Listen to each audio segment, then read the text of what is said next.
When I reflect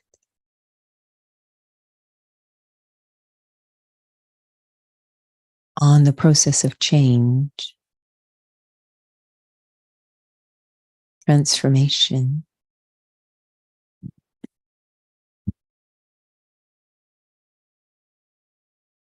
I am very aware that there is a starting point where I begin and an end point, my objective.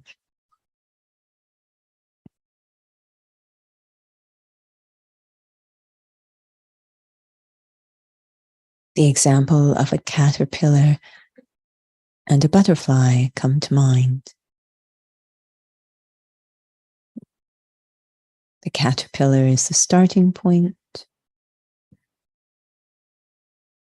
and the butterfly, the end point, the objective.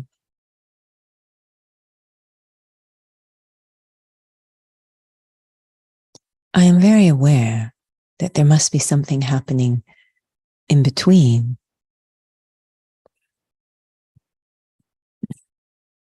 It's not a case of just attaching wings to a caterpillar.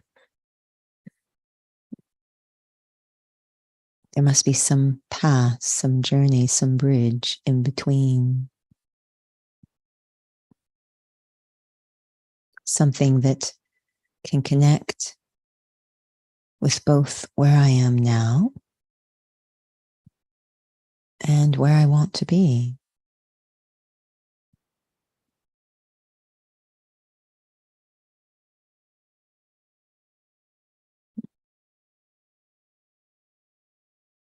In this case,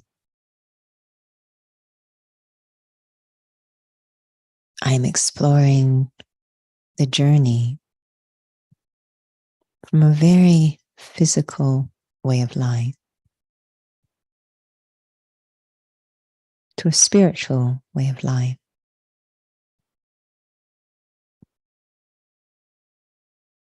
What is the bridge in between? What is the journey?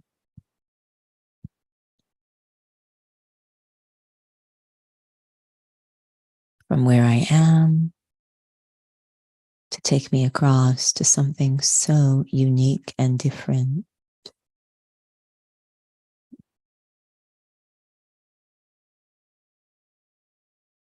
The simple act of learning how to turn my vision from looking outwards to looking inward.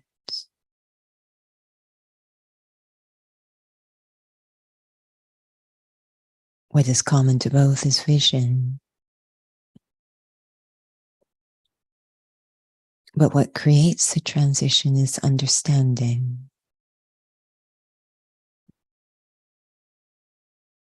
Opening up my understanding is the bridge. Yes, the physical world is very real. But there is more. A bigger picture.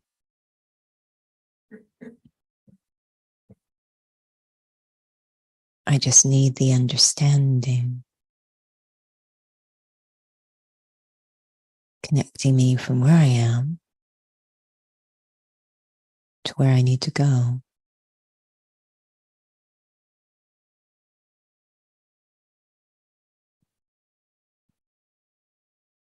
The powerful role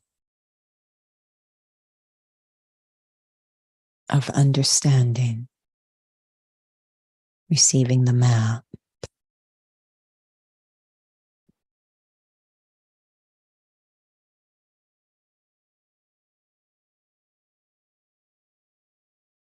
The caterpillar goes into chrysalis.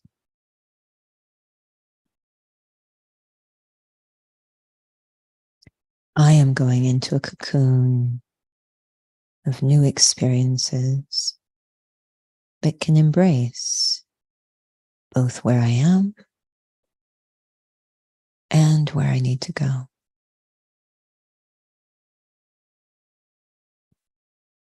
Om Shanti.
Shanti.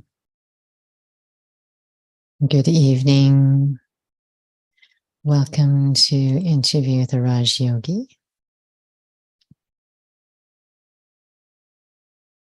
So tonight's topic is becoming a spiritual bridge. And so the commentary was quite thought-provoking on two levels.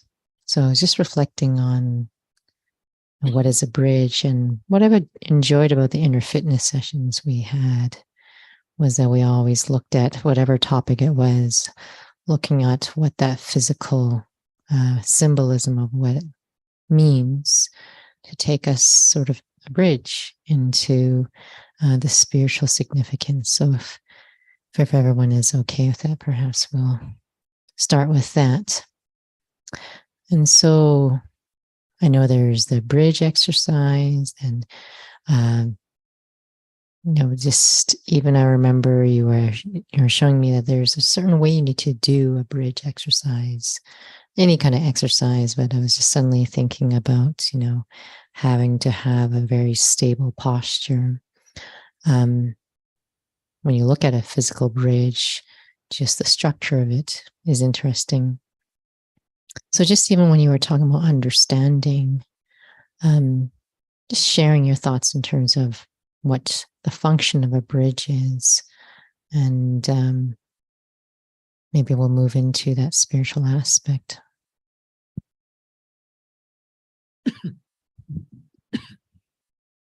I don't know if this will answer the question, but what's coming to my mind is that, the evolution of anything, really, in any topic, that it always requires a bit of a visionary. That there's the famous quote, a problem cannot be solved in the same consciousness that created it. So I think the bridge is about, yes, I started in a culture of the old understanding, and there's only, I think, a handful of souls in any profession that are capable of this, but they're gifted with the capacity to stretch beyond the old understanding and have new ideas, new awareness, new attitudes, new consciousness. And that is kind of a pioneering role. So if I was to use the example of fitness has transformed remarkably, evolved remarkably over the years. There was a time when the culture was no pain, no gain. That was the whole culture. And then there was suddenly someone who was coming out of that culture, but they were touched by the idea that maybe it's not about no pain, no gain, or quantity. Maybe the quality of what we're doing is more essential.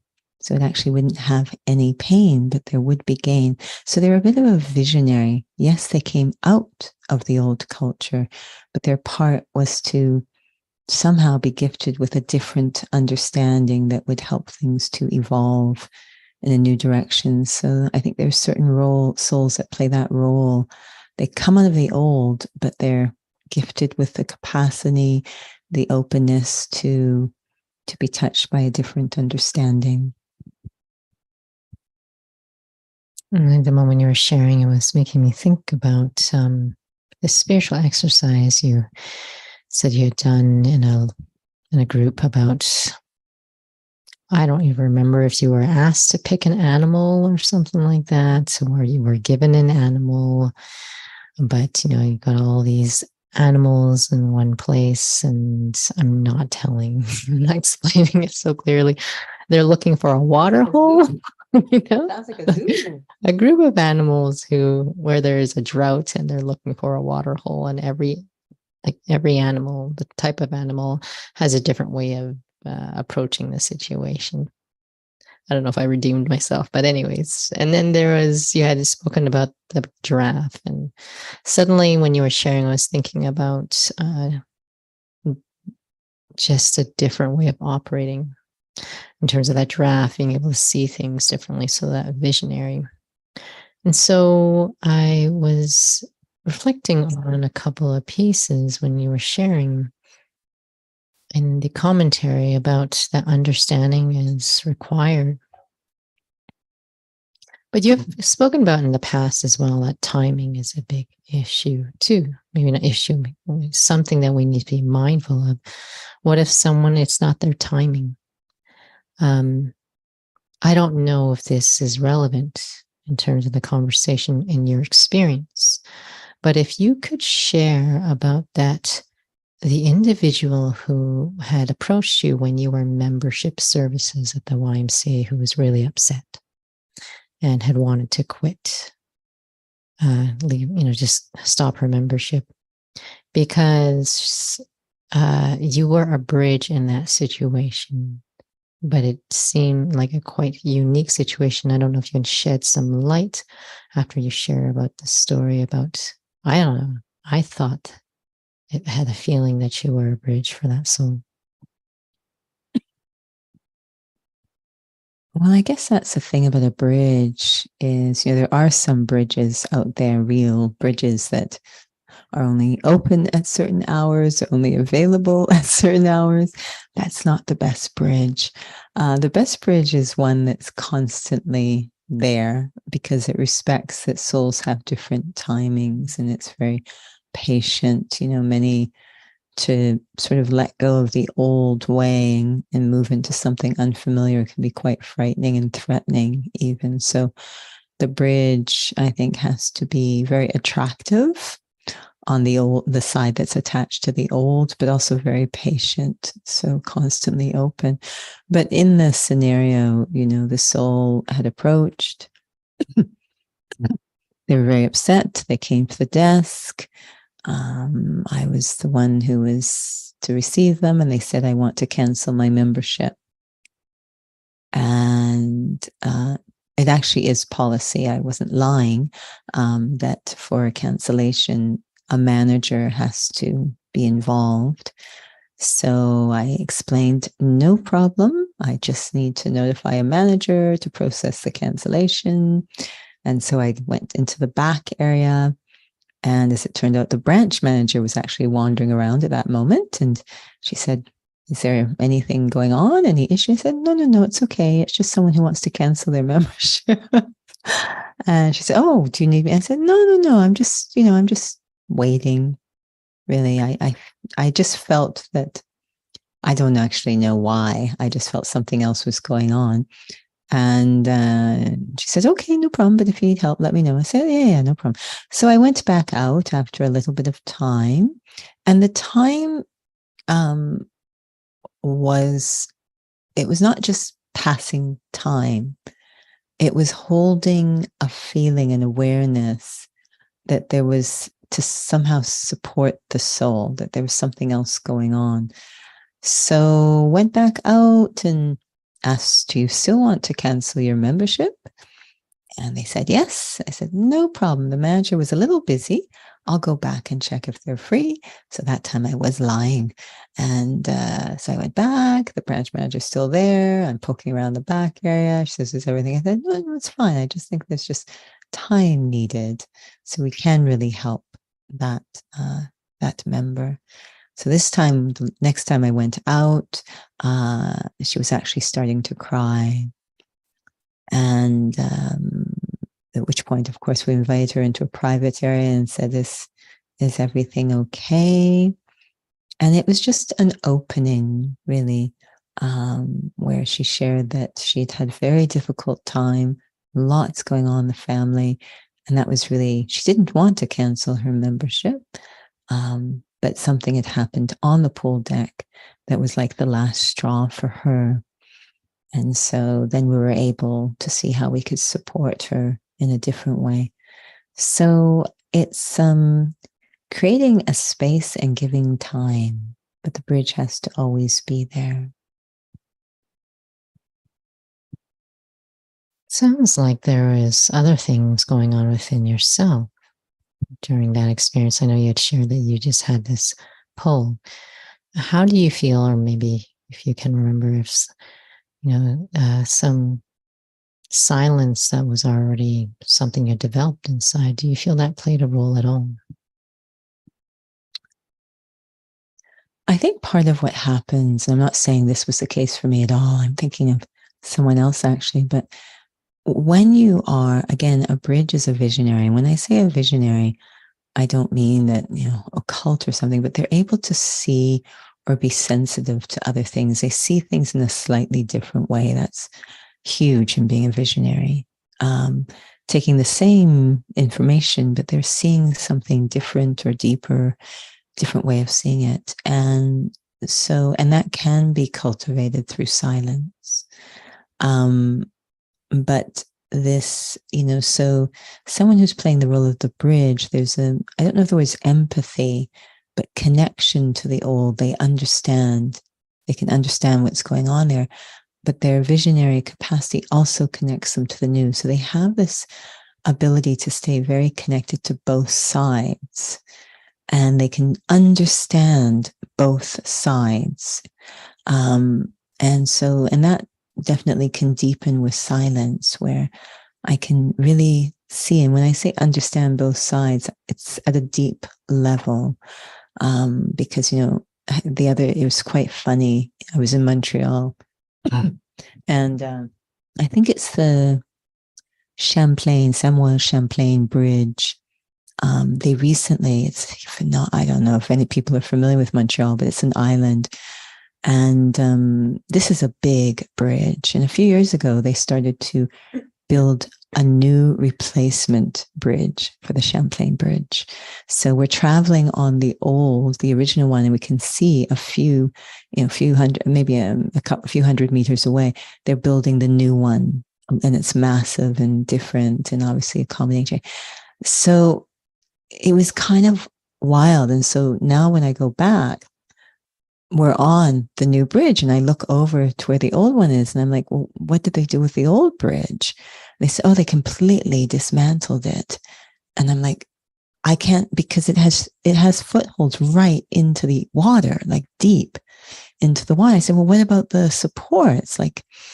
And they said, oh, they must have, I can't imagine. But the point was that a bridge has a lot of deep rooted support. It's very deep rooted foundation to a bridge in terms of its connecting to one side, connection along the way. It's always connected to the depths if it's going to be a reliable bridge. It can't have a flimsy foundation. So there's a lot of depth to playing the role of a bridge to provide that kind of support. So having a very deep understanding of the old, deep understanding of the journey, and a deep understanding of the new is an attribute of being a bridge. That's a very beautiful way that you shared in terms of being able to still understand, connect to the old, and yet a different way of how one needs to operate if things are supposed to change within.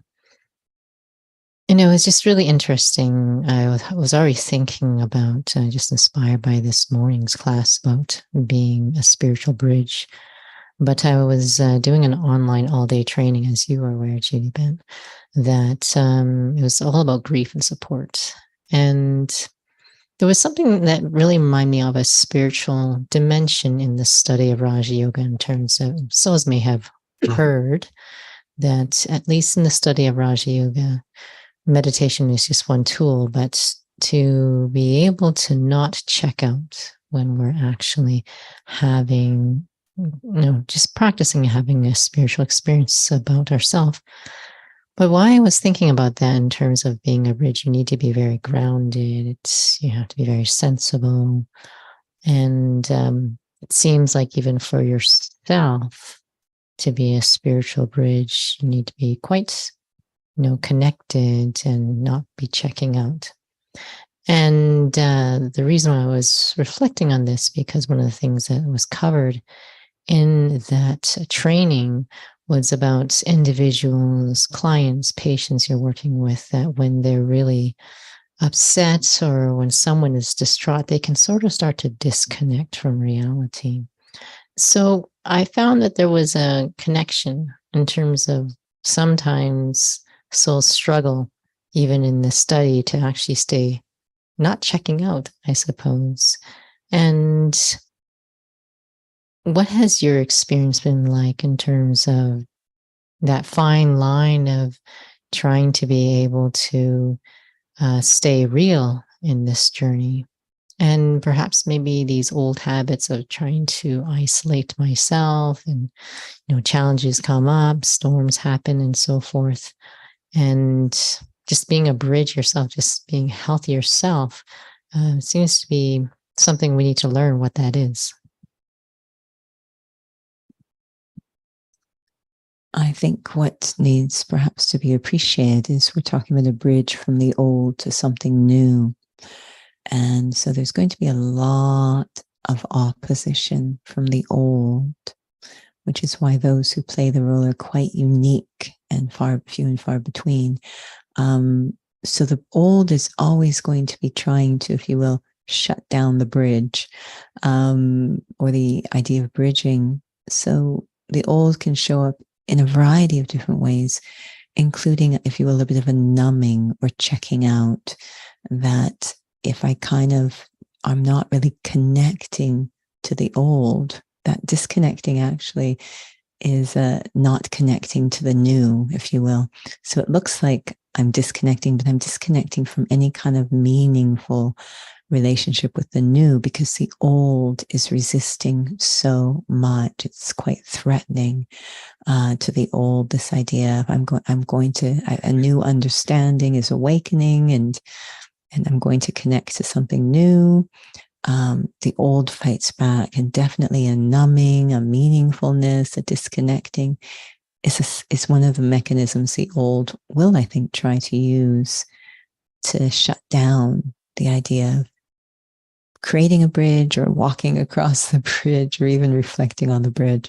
So it's very courageous, the souls that play the bridge part, that despite the old trying to pull back, shut things down, they persevere and they maintain a meaningful connection, understanding not just of the new, but of what's involved along the way, the journey over. You had shared at one point in time, it was probably one of your early experiences. You were not even in the study, but it was a good friend of yours and who had cancer and was constantly pushing through. And you had gone to visit her in the hospital, and she had shared that she's going to get through this. She's going to fight through this. She's going to conquer this. But there's something that you had shared at one point in time where she I don't know if it was like a spiritual breakthrough, but something changed inside of herself in terms of what her approach was, because I believe she was in remission, and then she relapsed with cancer. If you can just share a bit about, because it seems like, one, I have to be a personal bridge for myself in terms of walking across that bridge, but then also being present to be a bridge for others. For some reason, the image coming into my mind a lot as we share on this topic and explore it is a scene from the Ramayana, in which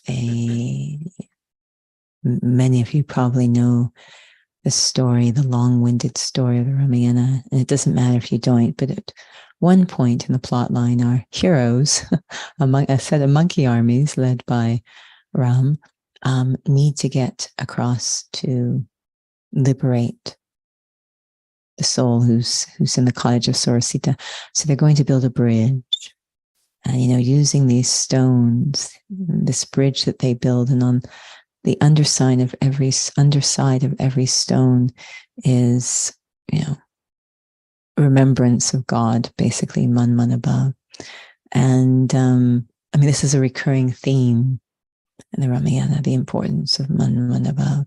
But the idea of every step of that bridge is supported by yoga power, the power of purity, the power of connecting to the truth, etc. So I think that's such a critical part in being a support, being a bridge, is you're not going to try to use even the old ways to support souls into crossing over, because that's not connected. I mean, we're physically present. So yes, I could even say words, but what's actually doing the work is a very invisible force of pure love. I mean, that's what's actually doing the work. So being in the presence of that soul who, in the hour I was with them, went from I'm going to fight this and beat this to I'm afraid to I'm more peaceful. It was a lot of silence because I really didn't, quite frankly, know what to say. The only thing I knew was the new way. There was nothing I could think of in an old way to say. It would have been presumptuous of me to say anything. I am nowhere near in their shoes. You know, they're about to leave the body. So it's presumptuous to say anything. But the only thing I knew to do was of the new way of supporting, which is working with souls, not bodies, but souls. So I knew the soul was not going to die, but was simply at that moment of transitioning. And so lots of peace, lots of silence was creating, if you will, a bit of a bridge for them. But I think it's a key mark feature of being a bridge is consciousness or awareness. And so this idea, smriti, what's every step over the bridge? The Ramayana reminds us it's that awareness, that remembrance. I don't know if we started late, so I know we're very helpful. The odds, Judy said, is very high. We started late, so we're just going to just have a couple more questions, because I was really thinking about this connection to last week's topic of spiritual sustenance. In terms of, I need to be spiritually strong.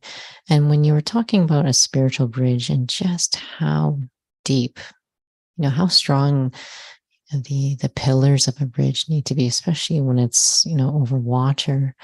I was thinking about just even what you were sharing about, the silence. I don't know if you even knew I'm going to have silence now. So I doubt it. Okay. But I don't know how many years we were in this study. But for ourselves to be able to create those, foundational, building blocks, and yet they're not visible at all. In terms of being able to do that for myself, create that foundation for myself, and naturally becomes that bridge for others. But just if any thoughts you want to share about, like, just the faith that one needs to have, the trust to just not try to so-called help others in ways that can actually probably be harmful. Maybe in what you had talked about, that was actually one of the biggest things that was shared today in the grief support session, was that you don't know what others are going through. Sometimes, actually most time, there may not be stuff that we can say. And they actually shared a lot about the silence. Am I comfortable with that silence? It's fascinating. It was a fascinating session to be in.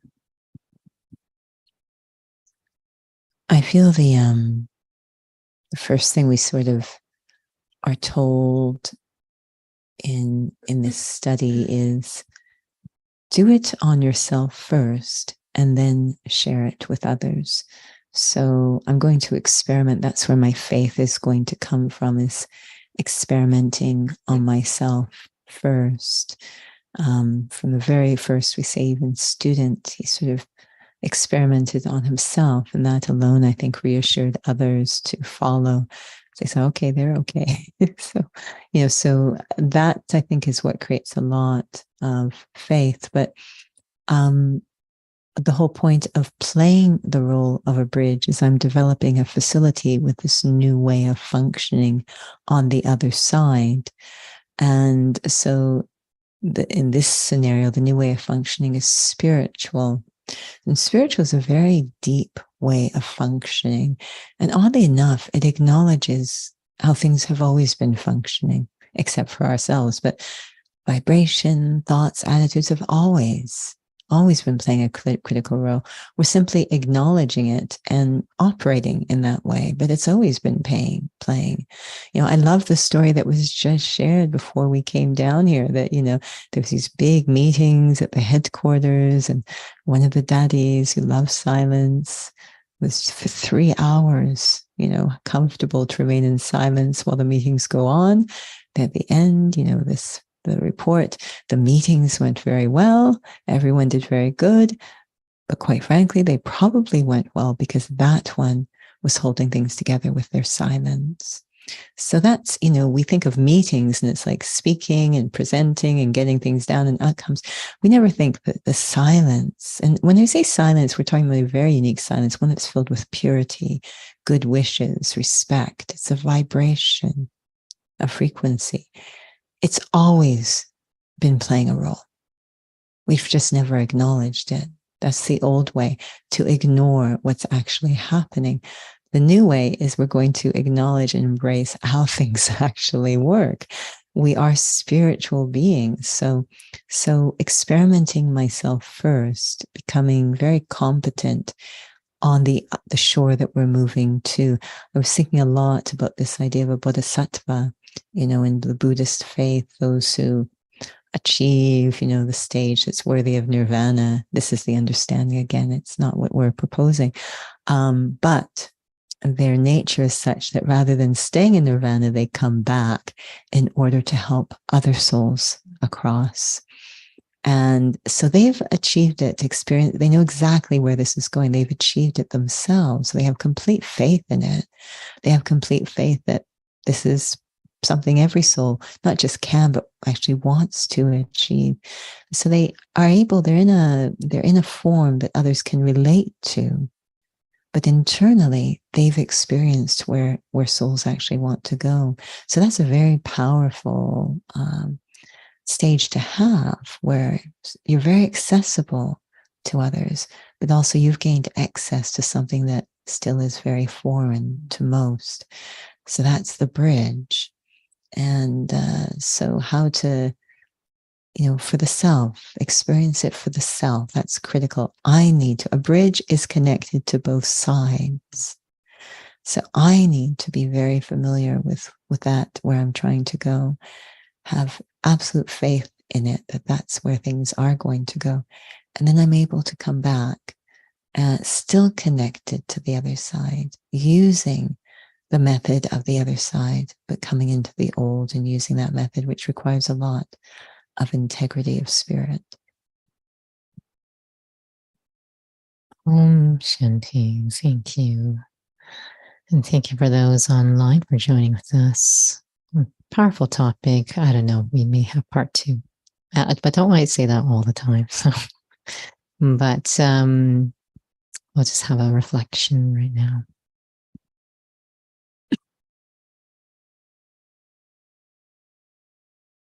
When I look honestly at how I've tended to go about change, it always feels like there's some form of violence. I'm just trying to completely stop one thing and start something else. And that's never sustainable. This magical journey of awakening in the old, being able to see the old through different eyes. Even the most simple act of seeing this body, but now also being aware of the self, I, the observer. I am not rejecting or ignoring the body. I'm expanding my vision. The new amidst the old, is how the journey begins. I am the soul, have always been a soul sitting in this body. But now I have awakened. My relationship with the body is moving from something old to something new. Om Shanti.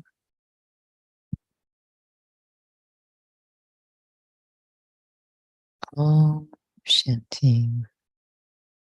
Thank you for joining with us this evening.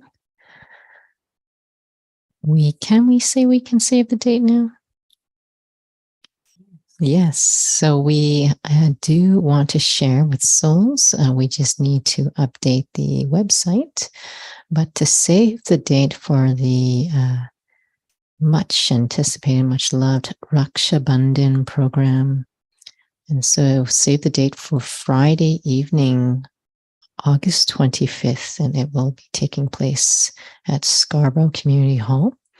And so in the evening, I think it's around like 6 o'clock or 6:30 to 8:30. So the confirmed timings, we'll make sure that's all posted on the website and be circulated through email. But for now, feel free to save the date. And we do hope to try to have some sort of live stream going on. And even if not, we can have it recorded and still upload it onto the YouTube channel. Otherwise, please visit the center's website for other upcoming offerings on site and online. Om Shanti.